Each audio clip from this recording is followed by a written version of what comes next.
جناب آقای نسائی در سننش که صحاح سته هم هست، سعید ابن جبیر میگه من با عبدالله عباس بودم در عرفه، دیدم مردم لبیک نمیگن، لبیک اللهم لبیک جرأت نمیکنن بگن.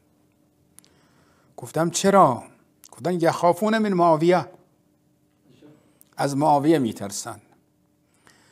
فخرج ابن عباس من فستاته، فستات یعنی خیمه، از خیمهش بیرون آمد، گفت لبیک اللهم لبیک فانهم قد ترکوا السنة من بغض علی، اینا سنت پیغمبر رو ترک کردن به خاطر کینه‌ای که با علی ابن ابی طالب داشتن. احمد ابن حنبل هم میگه صحیح الاسناد. سنن بیهقی یه مقدار واضح تر آورده، در جلد 5 صفحه 183 میگه ابن عباس از خیمه بیرون آمد، گفت لبیک اللهم لبیک و ان رغم انف معاویه، برای اینکه بینی معاویه رو به خاک بمالم میگم لبیک اللهم لبیک اللهم لعنهم، خدایا اینها را لعنت کن. سنت پیغمبر را به خاطر عداوت با علی ترک کرد.